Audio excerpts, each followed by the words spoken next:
Academy online classes. So మనకు స్థానిక స్వపరిపాలన సంస్థలు అనేటువంటిది ఇండియన్ పాలిటీ గవర్నెన్స్లో మెయిన్ టాపిక్ అని చెప్పేసి మనం గత క్లాస్లో చెప్పుకున్నాము. సో ఇక్కడ స్థానిక స్వపరిపాలన సంస్థలు అనేటువంటి ఈ ఇండియన్ పాలిటీలోని ఈ టాపిక్ అనేటువంటిది మనకు ప్రస్తుతం ఏపీ గ్రామ సచివాలయానికి సంబంధించినటువంటి ఎగ్జామ్లో చాలా మేజర్ రోల్ పోషిస్తుంది. ఎక్కువ స్కోర్ చేయడానికి, ఎక్కువ క్వశ్చన్స్ రావడానికి అవకాశం ఉన్నటువంటి టాపిక్ స్థానిక స్వపరిపాలన సంస్థలు. అయితే మై డియర్ స్టూడెంట్స్, ఇక్కడ స్థానిక స్వపరిపాలన సంస్థలు అని చెప్పేసి అంటే మనకు గ్రూప్ 2 స్థాయిలో అయితే మనకు 73, 74 అమెండ్మెంట్ యాక్ట్, తర్వాత స్థానిక స్వపరిపాలన సంస్థల యొక్క పరిణామ క్రమం, బిఫోర్ ఇండిపెండెన్స్, ఆఫ్టర్ ఇండిపెండెన్స్ అని చెప్పేసి ఇండియాలో భారతదేశంలో స్థానిక స్వపరిపాలన సంస్థలకు సంబంధించినటువంటి అధ్యయనం మాత్రమే మనం ఎక్కువ ఫోకస్ చేసి చదువుతాం. ముఖ్యంగా తీసుకుంటే కేంద్ర ప్రభుత్వం ఈ పంచాయతీ వ్యవస్థ కోసం కానీ, స్థానిక సంస్థల కోసం కానీ వివిధ కమిటీలు ఏమేసింది, బలవంతరాయ్ మెహతా కమిటీ కావచ్చు, అశోక్ మెహతా కమిటీ కావచ్చు. సో ఈ రకమైనటువంటి కమిటీలను మనం ఎక్కువగా చదువుతాము. అర్థమవుతుందా? సో భారతదేశంలో స్థానిక సంస్థల యొక్క పాత్ర అనేటువంటిది ఎక్కువగా మనం గ్రూప్ 2 స్థాయి లాంటి ఎగ్జామ్లో చదువుతాం. కానీ మనం ఆంధ్ర ప్రాంతాన్ని లేదా మద్రాసు రాష్ట్రాన్ని బేస్ చేసుకొని మనకు స్థానిక సంస్థల యొక్క ప్రాధాన్యత గురించి మనము చదవడం అనేటువంటిది గ్రూప్ 2 స్థాయిలో మనకు పాలిటీలో కనిపించదు.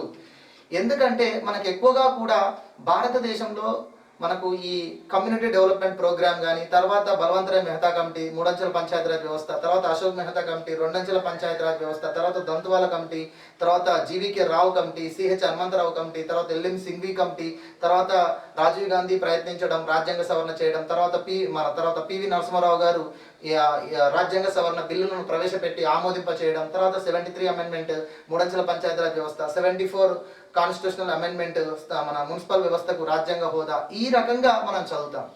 కానీ మనకు గ్రామ సచివాలయం లాంటి ఎగ్జామ్లో కానీ, పంచాయతీ సెక్రటరీ లాంటి ఎగ్జామ్లో కానీ మెయిన్గా లోకల్ గవర్నెన్స్ సంబంధించినటువంటి జాబ్స్ కాబట్టి అందులో ఏపీలో పంచాయతీరాజ్ వ్యవస్థ గురించి ఒక్కొక్క క్వశ్చన్ మనకు అడిగినప్పుడు అభ్యర్థులు అసలు ఇలాంటి క్వశ్చన్ ఒకటి ఉంటుందా, ఈ రకమైన ఇన్ఫర్మేషన్ ఇంకా ఉందా మనం తెలుసుకోవాల్సింది అని చెప్పేసి చాలా మంది అభ్యర్థులు ఆశ్చర్యపోయినటువంటి రోజులు మనం ప్రీవియస్ ఎగ్జామ్స్లలో చూసాం. So 2017 AP Panchayat secretary paper ఒకసారి మీరు చూసినట్లయితే అసలు అదే సంవత్సరంలో మనకు గ్రూప్ 2 ప్రిలిమ్స్ అయిపోయింది. సో గ్రూప్ 2లో జరిగినటువంటి ఎగ్జామ్కు, గ్రూప్ 2లో వచ్చినటువంటి లోకల్ గవర్నెన్స్ క్వశ్చన్స్కు మరియు పంచాయతీ సెక్రటరీలో వచ్చినటువంటి క్వశ్చన్స్ చూస్తే ఎంత ఇన్డెప్త్గా పంచాయతీ సెక్రటరీలో అడిగారో మనకు అర్థమవుతుందా? అసలు అశోక్ మెహతా అంటే అశోక్ మెహతా కమిటీ అనేది ఒకటి ఉంటుంది అని తెలుసు, కానీ అశోక్ మెహతా కమిటీలో ఈ క్రింది వారిలో సభ్యులు కాని వారు ఎవరు అన్నారు. అశోక్ మెహతా కమిటీలో ఎవరెవరు సభ్యులు ఉన్నారు అని ఎవరికెరక, బలవంతరాయ్ మెహతా కమిటీలో ఎవరెవరు సభ్యులు ఉన్నారని ఎవరికెరక. అంటే భారతదేశంలో స్థానిక సంస్థల అధ్యయనం కోసం వేసినటువంటి కమిటీల యొక్క పూర్వపరాలు కూడా మనకు పూర్తిగా తెలియదు. అదే పంచాయత్ సెక్రటరీ లాంటి ఎగ్జామ్లో వాడు ఇన్డెప్త్గా అడిగేసరికి అభ్యర్థులందరూ ఆశ్చర్యపోవాల్సి వచ్చింది. ముఖ్యంగా బలవంతరాయ్ మెహతా కమిటీ సూచించినటువంటి దానిలో దేన్ని ప్రాథమిక యూనిట్గా తీసుకున్నాడు అని చెప్పేసి ఒక క్వశ్చన్ అడిగాడు. ఈ క్రింది వాటిలో బలవంతరాయ్ మెహతా కమిటీ సిఫార్సులలో దేన్ని ప్రాథమిక యూనిట్గా తీసుకోవడం జరిగింది అన్నారు. ఏ గ్రామం, బి గ్రామ పంచాయతీ, సి సమితి, డి జిల్లా పంచాయతీ అని ఇచ్చాడు. క్వశ్చన్ ఏంటిదండి? ఈ క్రింది వాటిలో బలవంతరాయ్ మెహతా కమిటీ సూచించిన బలవంతరాయ్ మెహతా కమిటీ దేనిని ప్రాథమిక యూనిట్గా సూచించినది అన్నారు. గ్రామమున, లేదా గ్రామ పంచాయతీనా, లేదా సమితినా, లేదా జిల్లా పంచాయతీనా అని అడిగారు. అసలు ప్రాథమిక యూనిట్ అంటే ఏంటి అనేటువంటిది అభ్యర్థులకు తెలియదు. సో 3 అంచెల పంచాయతీరాజ్ వ్యవస్థ బలవంతరాయ్ మెహతా కమిటీ, 2 అంచెల పంచాయతీరాజ్ వ్యవస్థ అశోక్ మెహతా కమిటీ, ఇంతవరకు మాత్రమే మనకు తెలుసు. కానీ అసలు ఈ 3 అంచెల పంచాయతీరాజ్ వ్యవస్థ అనేటువంటిది బలవంతరాయ్ మెహతా కమిటీ సూచించిందా? గతంలో ఈ 3 అంచెల పంచాయతీరాజ్ వ్యవస్థ ఉందా? ఉంటే ఏ విధంగా ఉండేది? దీన్ని ఎవరు ఇంట్రడ్యూస్ చేశారు? ఈ పంచాయతీలకు ఎన్నికలు ఆఫ్టర్ ఇండిపెండెన్సే మొదటిసారి జరిగాయా, గతంలో జరగలేదా? ఇవన్నీ కూడా మన పూర్వపరాలు అనేటువంటివి తెలుసుకోవాల్సినటువంటి అంశాలు ఇంకెన్నో ఉన్నాయి. ఓకేనా? సో ఇప్పుడు నేను ఇంతకుముందు మీకు అడిగినటువంటి క్వశ్చన్లో బలవంతరాయ్ మెహతా కమిటీ దేన్ని ప్రాథమిక యూనిట్గా తీసుకుంది అంటే సమితి మీన్స్ బ్లాక్ అంటాం. సమితి మీన్స్ బ్లాక్ అంటే సో మనకు 3 అంచెల పంచాయతీరాజ్ వ్యవస్థలో బలవంతరాయ్ మెహతా కమిటీ సూచించిన దానిలో సో జిల్లా పంచాయత్ అనేది ఉంటుంది. తర్వాత మనకు బ్లాక్ పంచాయత్ లేదా పంచాయతీ సమితి అని ఉంటుంది. దిగువ స్థాయిలో మనకు గ్రామ పంచాయతీ అని ఉంటుంది. అంతేకాని బలవంతరాయ్ మెహతా కమిటీ మనకు సూచనలో మూడంచెల పంచాయతీరాజ్ వ్యవస్థలో మండల పరిషత్ అనేటువంటి పదం ఉండదు. ఓకేనా, పంచాయతీ సమితి అని ఉంటుంది. దాన్నే మనం బ్లాక్ పంచాయతీ అని అంటాము. ఓకేనా, సో కాబట్టి బలవంతరాయ్ మెహతా కమిటీ దేన్ని స్థానిక ప్రభుత్వాల్లో ప్రాథమిక యూనిట్గా తీసుకుందంటే పంచాయతీ సమితిని. సమితి అంటే బ్లాక్ను, అంటే 100 గ్రామాలను కలిపి ఒక బ్లాక్గా ఒక పంచాయతీ సమితిగా ఏర్పాటు చేయాలి అనేది బలవంతరాయ్ మెహతా కమిటీ యొక్క ముఖ్య సిఫార్సు. సో ఆ రకంగా ఇన్డెప్త్గా మన క్వశ్చన్ అడిగినప్పుడు అసలు అభ్యర్థులు ఆశ్చర్యపోవాల్సి వచ్చింది. ఇక అశోక్ మెహతా కమిటీ అంటే మన అందరికీ తెలిసిందే. అశోక్ మెహతా కమిటీ అంటే రెండంచెల పంచాయతీరాజ్ వ్యవస్థ అని చెప్పేసి అందరూ చెప్తారు. అందులో మనకు జిల్లా పరిషత్, మండల పరిషత్ అని చెప్పేసి మనకు తెలుసు. అయితే భారతదేశంలో రెండంచెల పంచాయతీరాజ్ వ్యవస్థను ప్రవేశపెట్టిన తొలి రాష్ట్రం ఏది అని ఎగ్జామ్లో క్వశ్చన్ అడిగారు. అదే పంచాయత్ సెక్రటరీలో ఇండియాలోనే పంచాయతీరాజ్ వ్యవస్థ పరిణామ క్రమంలోనే మనకు కొన్ని అన్నీ తెలుసు అనుకున్న వాటిలో కొన్ని తెలియట్లేదు. అదేంటి అంటే రెండంచెల పంచాయతీరాజ్ వ్యవస్థను మొదటిసారిగా ఏ రాష్ట్రం ప్రవేశపెట్టింది? అశోక్ మెహతా కమిటీ సూచన మేరకు రెండంచెల పంచాయతీరాజ్ వ్యవస్థ అంటే మనకు మండల పరిషత్ వ్యవస్థ మొదటిసారిగా ప్రవేశపెట్టింది కర్ణాటక అని తెలుసు. ఇక్కడ అభ్యర్థులు కూడా ఇచ్చిన ఆప్షన్లో కర్ణాటక ఉండడం వల్ల అందరూ కర్ణాటక అని ఆన్సర్ చేశారు.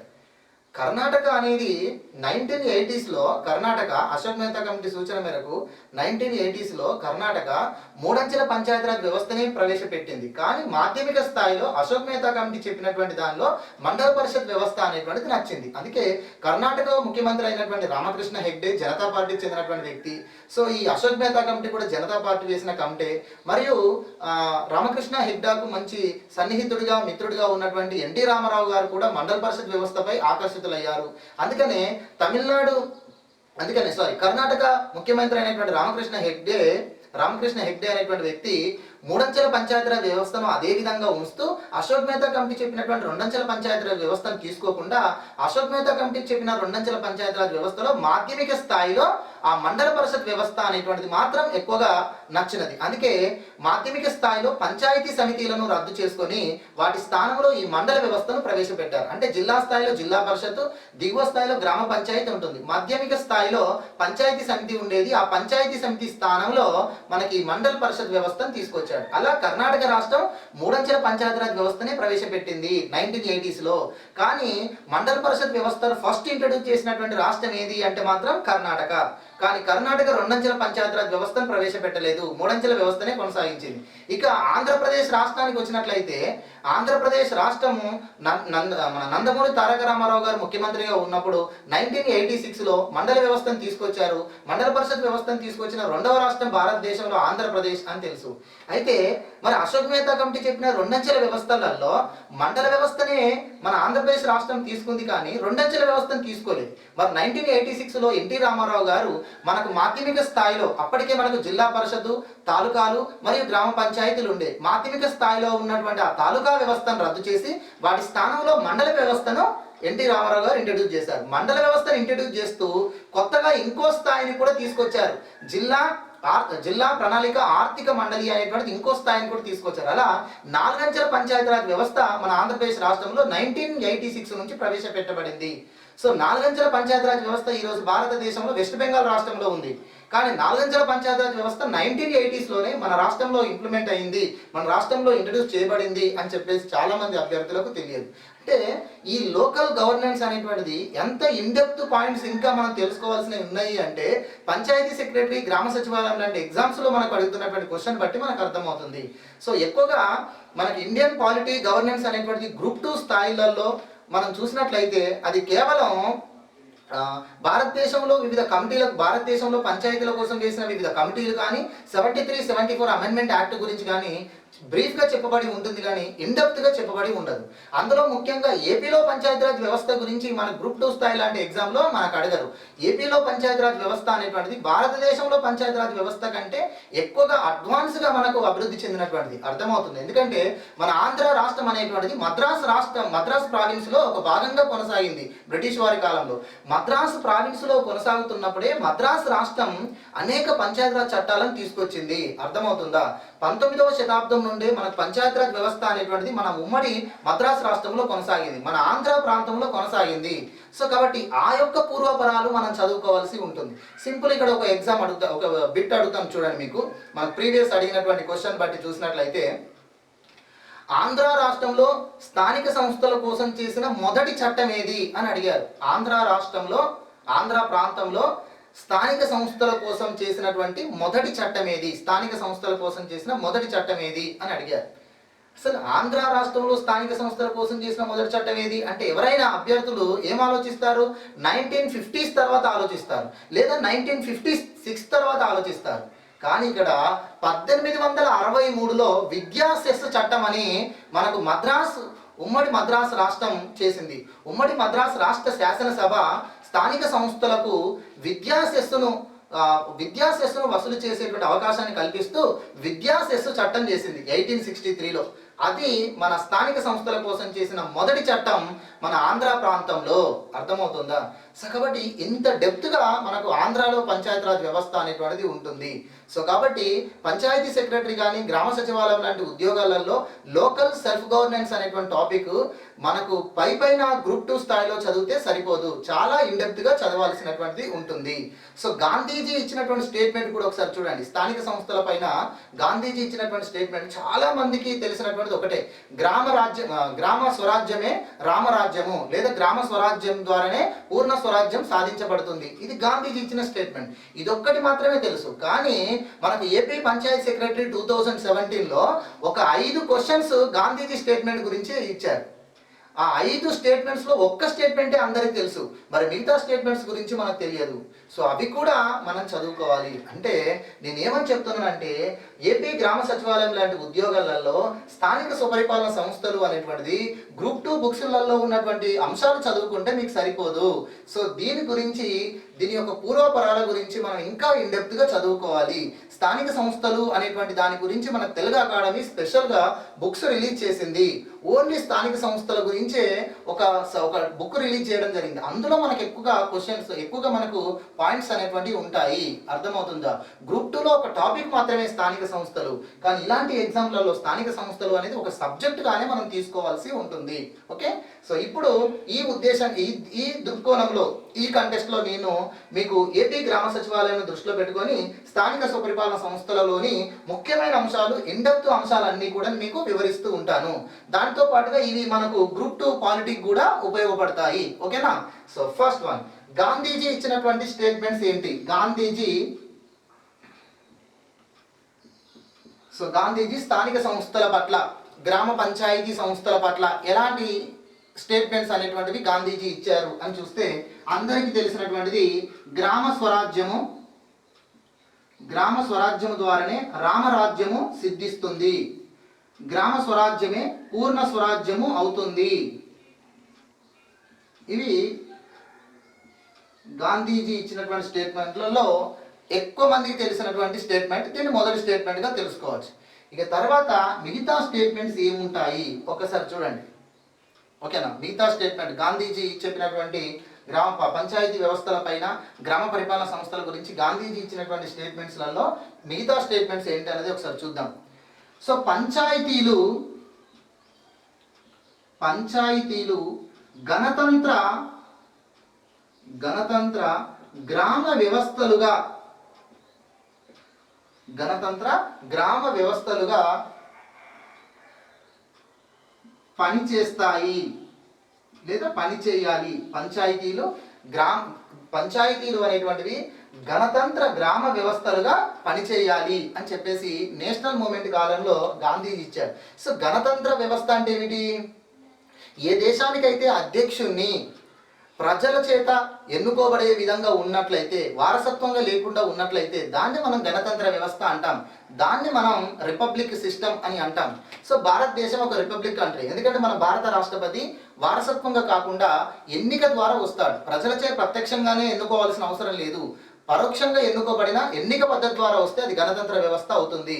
కాబట్టి ఒక దేశం గణతంత్రంగా ఏ విధంగా అయితే ఉంటుందో, ఒక దేశం గణతంత్రంగా ఏ విధంగా అయితే ఏర్పడుతుందో, ఏ విధంగా అయితే పరిపాలించబడుతుందో, ఒక పంచాయతీ కూడా గణతంత్ర వ్యవస్థగా ఉండాలి గ్రామ స్థాయిలో అనేటువంటిది గాంధీజీ యొక్క ఆలోచన, గాంధీజీ యొక్క భావన. అర్థమవుతుందా?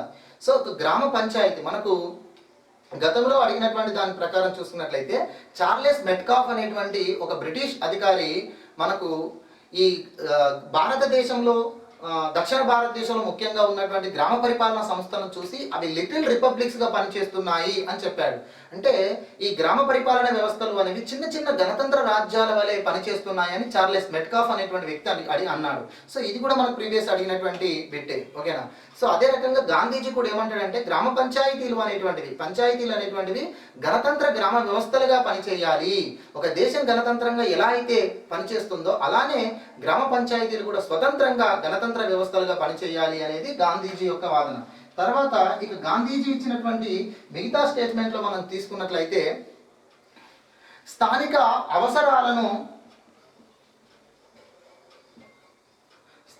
ప్రజల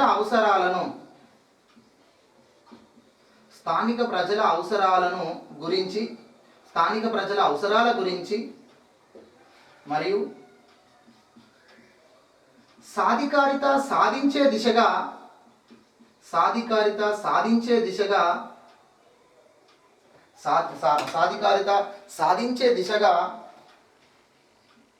చేసే పరిపాలనా సంస్థలే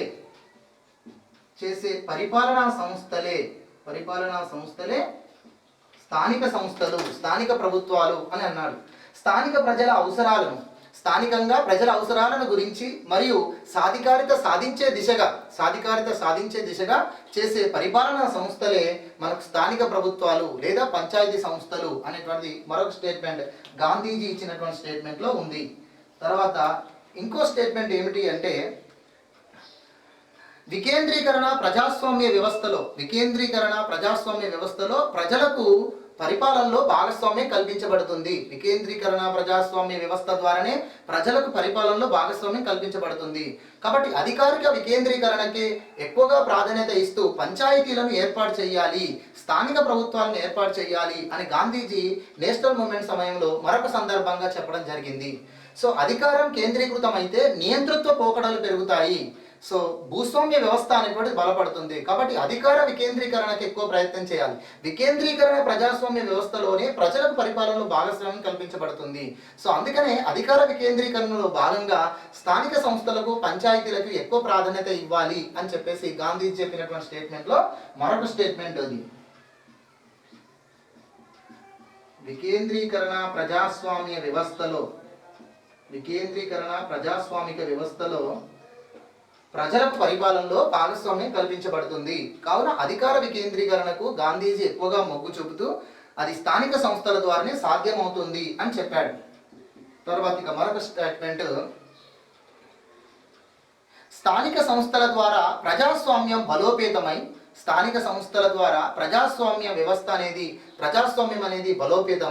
మరియు ప్రజలకు ప్రజల్లో రాజకీయ చైతన్యం పెంపొందించబడి తర్వాత భాగస్వామ్య ప్రజాస్వామ్యానికి మరియు సమాన అభివృద్ధికి దోహదపడుతుంది. మరొకసారి అండి, స్థానిక సంస్థల ద్వారా ప్రజాస్వామ్య వ్యవస్థ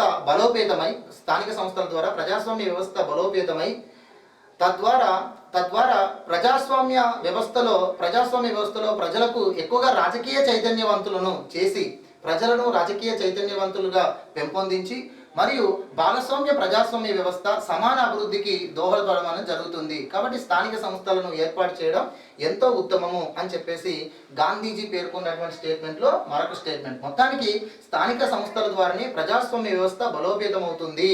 ఓకేనా, స్థానిక సంస్థల ద్వారానే ప్రజాస్వామ్య వ్యవస్థ బలోపేతం అవుతుంది. కావున ప్రజల్లో రాజకీయ చైతన్యం పెంపొందించి ప్రజాస్వామ్యానికి సమాన అభివృద్ధికి ఈ స్థానిక సంస్థలు అనేటువంటివి ఏర్పాటు చేయాలి అని చెప్పారు. తర్వాత పంచాయతీల ద్వారా ప్రజాభిప్రాయం ద్వారా అద్భుతాలు అనేటువంటివి జరుగుతాయి. ప్రజాభిప్రాయం ద్వారా అద్భుతాలు జరుగుతాయి. హింస ప్రవృత్తి అనేటువంటిది సమాజంలో తగ్గుతుంది అని చెప్పేసి మరొక సందర్భంగా చెప్పారు. ఇప్పుడు చెప్పుకున్నటువంటి 6 స్టేట్మెంట్లలో 5 స్టేట్మెంట్స్ మనకు ప్రీవియస్ ఎగ్జామ్లో అడిగినటువంటివి. అర్థమవుతుందా? ఇది ఒక్కటే కాకుండా ఇది మరియు ఇది అర్థమవుతుందా? సో ఇప్పుడు చెప్పినటువంటి 6 స్టేట్మెంట్లలో 5 స్టేట్మెంట్స్ మనకు ప్రీవియస్ ఎగ్జామ్లో అడిగినటువంటివి. కాబట్టి సో ఈ రకంగా మనకి స్థానిక సంస్థలు అనేటువంటిది ఉంటుంది. సో ఓకే, గ్రామ స్వరాజ్యం రామరాజ్యం అని, పూర్ణ స్వరాజ్యం అని చెప్పింది గాంధీజీ. పంచాయతీలు గణతంత్ర గ్రామ వ్యవస్థగా పనిచేయాలి అని చెప్పింది కూడా గాంధీజీ. స్థానిక ప్రజల అవసరాలను గురించి సాధికారిత సాధించే దిశగా పనిచేసేటువంటి పరిపాలన సంస్థలే పంచాయతీలు అని చెప్పింది కూడా గాంధీజీ. వికేంద్రీకరణ ప్రజాస్వామిక వ్యవస్థలోనే ప్రజలకు పరిపాలనలో భాగస్వామ్యం కల్పించబడుతుంది. కాబట్టి అధికార వికేంద్రీకరణకు ఎక్కువగా మొగ్గు చూపుతూ పంచాయతీలను ఏర్పాటు చేయాలి అని చెప్పేసి అన్నాడు. తర్వాత ఇక 5th వన్ మనం తీసుకున్నట్లయితే స్థానిక సంస్థల ద్వారా ప్రజాస్వామ్య వ్యవస్థ బలోపేతం అవుతుంది మరియు ప్రజల్లో రాజకీయ చైతన్యం పెంపొందించి భాగస్వామ్య ప్రజాస్వామ్యానికి సమాన అభివృద్ధికి ఎంతగానో దోహదపడుతుంది అని చెప్పేసి మరొక స్టేట్మెంట్ ఇచ్చారు. ఓకేనా?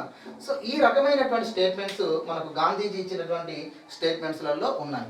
ఇక తర్వాత మనకి ఏపీలో పంచాయతీ సంస్థలకు సంబంధించింది ఒకసారి చూసినట్లయితే ఏపీలో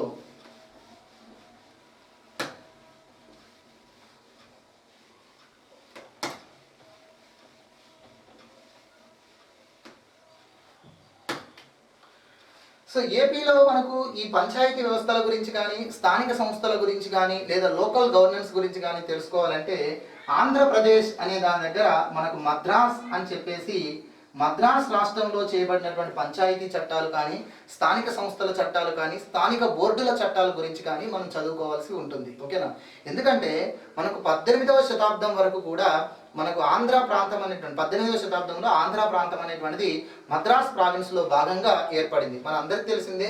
సో హైదరాబాద్ రాష్ట్రంలో భాగమైనటువంటిది ఈ ఆంధ్ర ప్రాంతాన్ని మనకు బ్రిటిష్ వారికి ఇవ్వడం వల్ల వాళ్ళు మద్రాస్ ప్రావిన్స్లో భాగంగా చేసుకుని పరిపాలన చేశారు. కాబట్టి ఆంధ్ర అనే ప్రాంతం 18వ శతాబ్దంలో మద్రాస్ ప్రావిన్స్లో భాగంగా మారిన తర్వాత ఈ మద్రాస్ రాష్ట్ర శాసనసభ మొదటిసారిగా స్థానిక సంస్థలకు విద్యా సెస్సును వసూలు చేసుకునే విధంగా ఒక చట్టం చేశారు. ఆ చట్టమే మొదటి చట్టంగా మనం చెప్తాం. 1863లో విద్యా సెస్ చట్టం.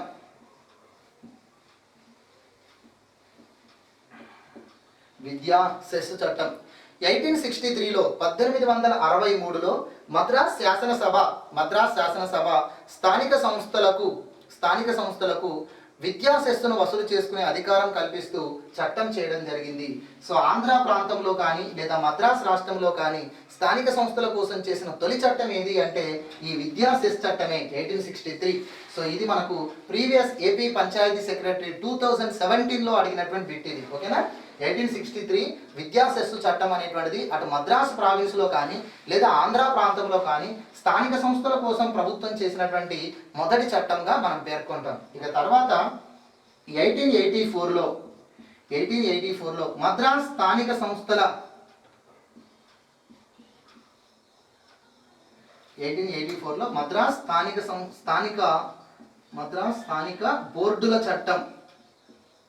స్థానిక బోర్డుల చట్టం అనేటువంటిది చేయబడింది 1884లో 1884లో. సో మనందరికీ తెలుసు 1882 మే 18వ తేదీన రిప్పన్ ప్రవేశపెట్టినటువంటి తీర్మానము స్థానిక సంస్థలకు మాగ్నా కార్టాగా పేర్కొంటాం. సో అధికార వికేంద్రీకరణ తీర్మానంలో భాగంగా ఈ మూడంచెల వ్యవస్థకు మార్గదర్శకం చేశారు రిప్పన్. సో ఆ రిప్పన్ ప్రవేశపెట్టినటువంటి తీర్మానాన్ని బేస్ చేసుకొని మద్రాస్, బాంబే రాష్ట్రాలు మరియు బెంగాల్ రాష్ట్రాలు అనేటువంటివి ఈ స్థానిక సంస్థల చట్టాలను, స్థానిక ప్రభుత్వ చట్టాలను చేయడం జరిగింది. సో అలా మనకి 1884లో మద్రాస్ స్థానిక బోర్డుల చట్టం చేసింది. ఈ స్థానిక బోర్డుల చట్టం ప్రకారము మూడంచెల వ్యవస్థ అనేటువంటిది తీసుకొచ్చారు. మూడంచెల వ్యవస్థ ఇందులో సో గ్రామ పంచాయతీ, తాలూకా బోర్డులు మరియు జిల్లా బోర్డులు. సో ఈ వ్యవస్థ అనేటువంటిది ఈ చట్టం ద్వారా ఏర్పడడం జరిగింది. ఓకేనా? సో ఈ చట్టం ద్వారా జిల్లా బోర్డులు, తాలూకా బోర్డులు మరియు గ్రామ పంచాయతీ అనేటువంటి మూడంచెల వ్యవస్థ అనేటువంటిది ఈ 1884 మద్రాస్ స్థానిక బోర్డుల చట్టం ద్వారా తీసుకొచ్చారు. అంతేకాకుండా ప్రతి రెవెన్యూ గ్రామంలో గ్రామ సంఘాలను ఏర్పాటు చేశారు. గ్రామ సంఘాలు అంటే ప్రతి రెవెన్యూ గ్రామానికి గ్రామ పంచాయతీ ఉండాల్సిన అవసరం లేదు కదా. సో కొంత జనాభా ఉంటే కానీ మనం గ్రామ పంచాయతీ ఏర్పాటు చేయలేము. అందుకనే సో ప్రతి రెవెన్యూ గ్రామంలో గ్రామ సంఘం ఏర్పాటు చేశారు. సో మేజర్ గ్రామాలకు మాత్రం గ్రామ పంచాయతీ ఏర్పాటు చేశారు. ఏ చట్టము 1884లో చేసినటువంటి మద్రాస్ స్థానిక బోర్డుల చట్టం ప్రకారము. సో ఈ మద్రాస్ స్థానిక బోర్డుల చట్టం 1884 ప్రకారం మూడంచెల వ్యవస్థ అనేటువంటి తీసుకొచ్చారు. గ్రామ స్థాయిలో గ్రామ పంచాయతీ, మరియు మాధ్యమిక స్థాయిలో తాలూకా బోర్డులు, మరియు జిల్లా స్థాయిలో జిల్లా బోర్డులు అనేటువంటివి ఉంటాయి. మరియు ప్రతి రెవెన్యూ గ్రామంలో గ్రామ సంఘం అనేటువంటిది ఏర్పాటు చేయడం జరిగింది. ఇక 1915 సంవత్సరంలో ఇన్ఫార్మర్ పంచాయతీలు అనేటువంటివి కొన్ని ఏర్పాటు చేశారు.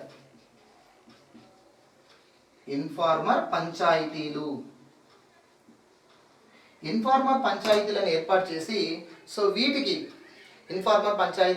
చేసి వీటికి పారిశుద్ధ్యము మొదలైనటువంటి ప్రత్యేకమైనటువంటి విధులు కల్పించడం జరిగింది. పారిశుద్ధ్యము నీటి సరఫరా అనేటువంటి మొదలైనటువంటి విధులను ఈ ఇన్ఫార్మర్ పంచాయతీలు అనేటువంటి వాటికి కల్పించారు. ఏ సంవత్సరం? 1915 సంవత్సరంలో. ఓకే. సో మద్రాస్ ఏపీలో మనకు గ్రామ పంచాయతీ వ్యవస్థ గురించి లేదా పంచాయతీ వ్యవస్థ గురించి మనం తెలుసుకోవాలంటే ముందుగా మద్రాస్ రాష్ట్రంలో జరిగినటువంటి దాన్ని మనం తెలుసుకోవాల్సి ఉంటుంది. ఎందుకంటే మన ఆంధ్ర ప్రాంతం అనేది 18వ శతాబ్దం నుంచి మద్రాస్ ప్రావిన్స్ లో భాగంగా ఇండిపెండెన్స్ వరకు కొనసాగింది కాబట్టి. సో 1863లో మొదటిసారిగా ఆంధ్ర ప్రాంతంలో కానీ లేదా మద్రాస్ రాష్ట్రంలో కానీ స్థానిక సంస్థల కోసం చేసినటువంటి తొలి చట్టము విద్యా సెస్ చట్టము. తర్వాత 1884లో మద్రాస్ స్థానిక బోర్డుల చట్టము ద్వారా మూడంచెల గ్రామ పరిపాలన వ్యవస్థను ఏర్పాటు చేశారు. మరియు ప్రతి రెవెన్యూ గ్రామంలో గ్రామ సంఘాలను ఏర్పాటు చేశారు.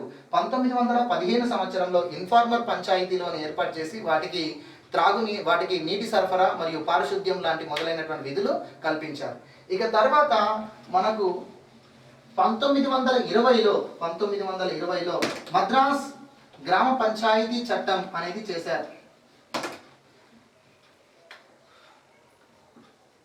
1920లో మద్రాస్ పంచాయతీ చట్టము లేదా గ్రామ పంచాయతీ చట్టము అనేది చేశారు.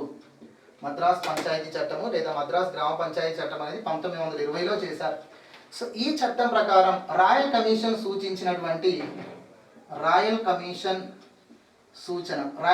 ఏంటి? చార్లెస్ అబ్హౌస్ నేతృత్వంలో 1906లో రాయల్ కమిషన్ వేశారు. చార్లెస్ అబ్హౌస్ నేతృత్వంలో ఆల్రెడీ మనం ప్రీవియస్ క్లాస్లో చెప్పుకున్నాం. చార్లెస్ అబ్హౌస్ నేతృత్వంలో 1906లో బ్రిటిష్ గవర్నమెంట్ రాయల్ కమిషన్ వేసింది. ఈ కమిషన్ 1907లో రిపోర్ట్ ఇచ్చింది. సో ఈ రాయల్ కమిషన్ రిపోర్ట్ను బేస్ చేసుకొని మూడంచెల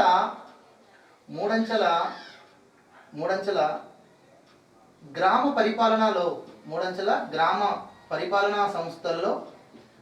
పరిపాలనా సంస్థల్లో ఎన్నికలు జరపాలి అని చెప్పేసి. సో మూడంచెల గ్రామ పరిపాలనా సంస్థలు ఏంటి? సో గ్రామ స్థాయిలో గ్రామ పంచాయతీ, మాధ్యమిక స్థాయిలో తాలూకా బోర్డు, సో జిల్లా స్థాయిలో జిల్లా బోర్డులు. సో ఈ జిల్లా బోర్డులో కానీ తాలూకా బోర్డులో కానీ గ్రామ పంచాయతీలో కానీ ప్రజల చేత నేరుగా ఎన్నుకోబడిన ప్రతినిధులు ఉండాలి. రాయల్ కమిషన్ చెప్పింది అదే. ఎందుకంటే కేవలం గ్రామ స్థాయిలలో మాత్రమే గ్రామ పంచాయతీకి ఒక ప్రతినిధిని ఎన్నుకోవడం అనేది ఉంది. అయితే గ్రామ స్థాయిలో గ్రామ పంచాయతీ ప్రతినిధి లేదా గ్రామ పంచాయతీ అధ్యక్షుడు ఒక జమీందారి అవుతున్నాడు. అక్కడ పూర్తి స్థాయిలో ఎన్నికలు జరపట్లేదు. అలా కాకుండా గ్రామాన్ని వార్డులుగా వేరు చేసి ప్రతి వార్డు నుంచి ఒక ప్రతినిధి ఎన్నుకోబడాలి. ఎన్నికైనటువంటి ఆ వార్డు ప్రతినిధులు అందరూ కలిసి గ్రామ పంచాయతీ అధ్యక్షుని ఎన్నుకునేలా ఉండాలి. అదేవిధంగా తాలూకా బోర్డులో మొత్తం అధికారులే ఉంటున్నారు. తాలూకా బోర్డులో జిల్లా బోర్డులో అధికారులే ఉంటున్నారు. జిల్లా బోర్డుకు అధిపతి కలెక్టర్గా ఉంటున్నాడు. తాలూకా బోర్డుకు అధిపతికి తహసీల్దార్ ఉంటున్నాడు. అయితే తహసీల్దారు కలెక్టర్ నేతృత్వంలో ఈ జిల్లా బోర్డు తాలూకా బోర్డు ఉన్నప్పటికీ జిల్లా బోర్డులలో సభ్యులుగా తాలూకా బోర్డులలో సభ్యులుగా ప్రజల చేత నేరుగా ఎన్నుకోబడిన ప్రజాప్రతినిధులు ఉండాలి. అప్పుడే అది వికేంద్రీకరణమైనటువంటి పరిపాలన అవుతుంది. ఎందుకంటే రిప్పన్ ప్రవేశపెట్టినటువంటి అధికార వికేంద్రీకరణ తీర్మానంలో భాగంగానే ఈ మూడంచెల గ్రామ పరిపాలన వ్యవస్థ ఏర్పాటు చేశాం. కానీ అధికార వికేంద్రీకరణ జరగాలంటే దిగువ స్థాయి నుంచి ప్రజల చేత ఎన్నుకోబడిన ప్రతినిధులు ఈ స్థానిక సంస్థలలో ఉండాలి. అప్పుడే అధికార వికేంద్రీకరణ తీర్మానానికి సంపూర్ణత చేకూరుతుంది అని చెప్పేసి రాయల్ కమిషన్ చెప్పింది. ముఖ్యంగా వాళ్ళ ఉద్దేశం ఏంటంటే భారతదేశానికి సుపరిపాలన అందించాలి అనేటువంటిది బ్రిటిష్ ప్రభుత్వం 1858 సంవత్సరం నుంచి ఒక చట్టం ద్వారా పాలనా సంస్కరణలు ప్రవేశపెట్టుకుంటూ వచ్చింది. సో దీనికి తోడు స్థానిక సంస్థలకే వాళ్ళు ఎందుకు ఎక్కువ ఇంపార్టెన్స్ ఇచ్చారంటే, స్థానిక సంస్థల ద్వారా ఎక్కువగా పన్నులు వసూలు చేయడం అనేటువంటిది బ్రిటిష్ ప్రభుత్వం చేసింది. ప్రజల నుంచి ఎక్కువగా పన్నులు వసూలు చేసేవి స్థానిక సంస్థలే. అయితే స్థానికంగా ఏదైనా ఒక ఉద్యమం కానీ, స్థానికంగా ఏదైనా ప్రజల నుంచి వ్యతిరేకత కానీ రాకుండా ఉండాలి అంటే, ప్రజల చేత ఎన్నుకోబడిన కొంతమంది ప్రతినిధులు ఆ స్థానిక సంస్థలలో, స్థానిక సంస్థల కార్యనిర్వాహక వర్గంలో లేదా స్థానిక సంస్థల పాలక వర్గంలో వాళ్ళు సభ్యులుగా ఉన్నట్లయితే ప్రజల నుంచి వ్యతిరేకత అనేటువంటిది రాదు. ప్రజలు ఏ విధంగా చేస్తే వ్యతిరేకిస్తారు అనేటువంటిది కూడా ఆ పాలక వర్గంలో ప్రజల చేత ఎన్నుకోబడిన ప్రతినిధులకు తెలుస్తుంది. కాబట్టి సో బ్రిటిష్ ప్రభుత్వానికి ఇది ఎంతో ఉపయోగకరంగా ఉంటుంది అని, వారి యొక్క స్వార్థం కోసమే అయితేనేమి, సుపరిపాలన అందించాలైతేనేమి, ఏదైతేనేమి ప్రజల చేత ఎన్నుకోబడిన ప్రతినిధులకు స్థానిక సంస్థలలో బాధ్యత కల్పించాలి, స్థానిక సంస్థలలో వారికి ప్రాధాన్యత కల్పించాలి అని చెప్పేసి రాయల్ కమిషన్ మనకు 1907లో నివేదిక ఇచ్చి చెప్పింది.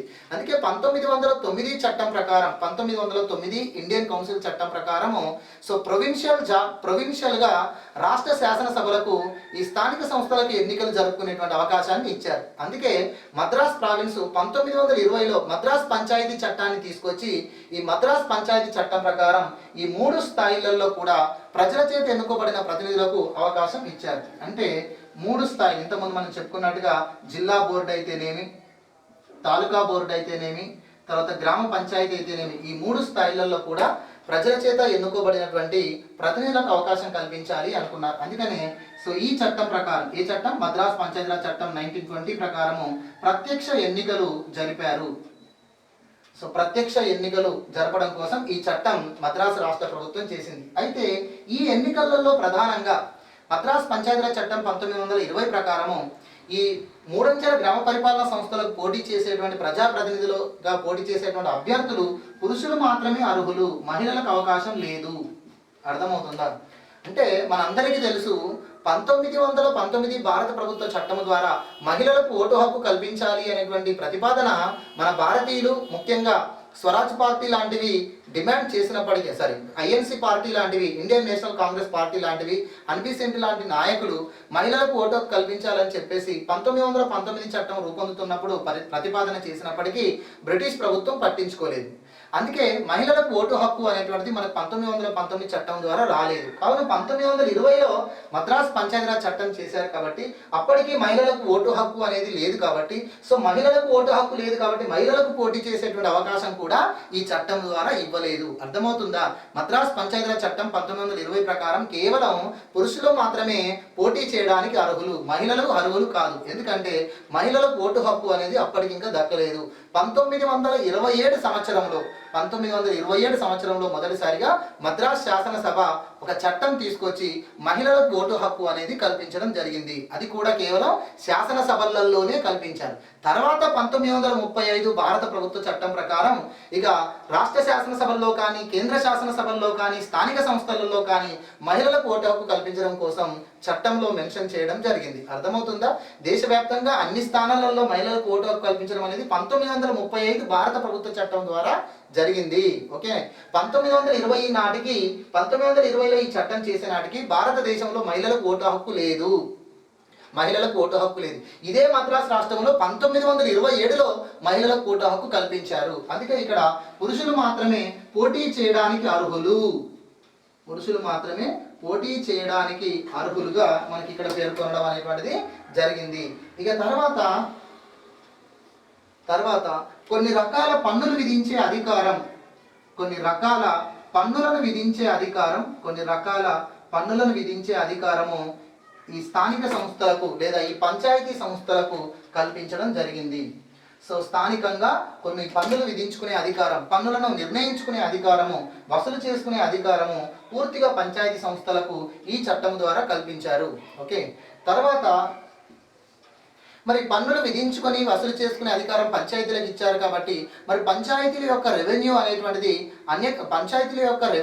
పెరుగుతుంది కాబట్టి, పంచాయతీలకు ఆదాయం అనేది పెరుగుతుంది కాబట్టి ఆ ఆదాయంలో అక్రమాలు జరగకుండా, పంచాయతీల యొక్క ఆదాయాన్ని స్వాహా చేయకుండా, పంచాయతీ ప్రతినిధులు స్వాహా చేయకుండా ఉండడం కోసము ఒక తనిఖీ వ్యవస్థను కూడా ఏర్పాటు చేశారు. రిజిస్ట్రార్ జనరల్ అనేటువంటి అధికారి ఉంటారు. ఈ అధికారి పంచాయతీల పంచాయతీల ఆదాయ వ్యయాలపై తనిఖీ చేసే అధికారిగా ఏర్పాటు చేశారు. రిజిస్ట్రార్ జనరల్ అనేటువంటి అధికారి ఉంటారు. ఆ అధికారికి ఈ పంచాయతీ సంస్థల యొక్క వార్షిక ఆదాయ వ్యయాలపైన తనిఖీ చేసేటువంటి బాధ్యతను 1920లో చేసిన మద్రాస్ పంచాయతీరాజ్ చట్టం అనేటువంటిది కల్పించడం జరిగింది. ఇక తర్వాత మరి ఒక గ్రామంలో ఉండాల్సినంత జనాభా ఎంత, ఒక గ్రామంలో ఉండాల్సినటువంటి జనాభా ఎంత అంటే 500గా నిర్ణయించారు. ఒక గ్రామంలో ఉండాల్సినటువంటి జనాభా 500. సో ఇక్కడే గ్రామ పంచాయతీ ఏర్పాటు చేయాలంటే ఒక గ్రామ కనీస జనాభా ఎంత అన్నా కూడా ఇదేనండి. సో ఒక గ్రామానికి గ్రామ పంచాయతీ ఏర్పాటు చేయాలంటే ఆ గ్రామ కనీస జనాభా 500 ఉండాలి. సో ఇది కూడా మనకు ప్రీవియస్ బిట్టేనండి. ఏపీ పంచాయత్ సెక్రటరీ 2017లో అడిగినటువంటి బిట్ అండి ఇది.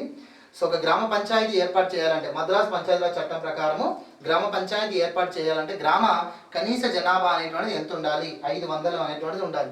ఒకే గ్రామంలో 500 జనాభా లేకపోతే వివిధ గ్రామాల యొక్క జనాభాను కలిపి గ్రామ పంచాయతీ అనేటువంటిది ఏర్పాటు చేస్తారు. ఓకే, సో ఇది మద్రాస్ పంచాయతీరాజ్ చట్టం 1920లో చేసిన ఈ మద్రాస్ చట్టం ప్రకారము రాయల్ కమిషన్ సూచన మేరకు మూడంచెల స్థాయిలో ఎన్నికలు జరిపారు. ప్రత్యక్ష ఎన్నికలు జరిపారు. పురుషులు మాత్రమే పోటీ చేయడానికి అర్హులు. కొన్ని రకాల పన్నులు విధించే అధికారం పంచాయతీలకు ఇచ్చారు. సో తద్వారా పంచాయతీ ఆదాయాలు అనేటువంటి పెరుగుతాయి కాబట్టి పంచాయతీ ఆదాయ వ్యయాలను తనిఖీ చేసే అధికారం కోసం రిజిస్ట్రార్ జనరల్కు బాధ్యత ఇచ్చారు. తర్వాత గ్రామం యొక్క కనీస జనాభా 500గా ఉండొచ్చు అన్నారు. గ్రామ పంచాయతీ ఏర్పాటు చేయాలంటే గ్రామ కనీస జనాభా 500 అని చెప్పేసి ఈ చట్టం ద్వారా పేర్కొన్నారు. తర్వాత మరొక చట్టం చేశారు. మద్రాస్ స్థానిక బోర్డుల చట్టం అనేటువంటిది ఇంకో చట్టం చేశారు. అది 1930లో చేశారు.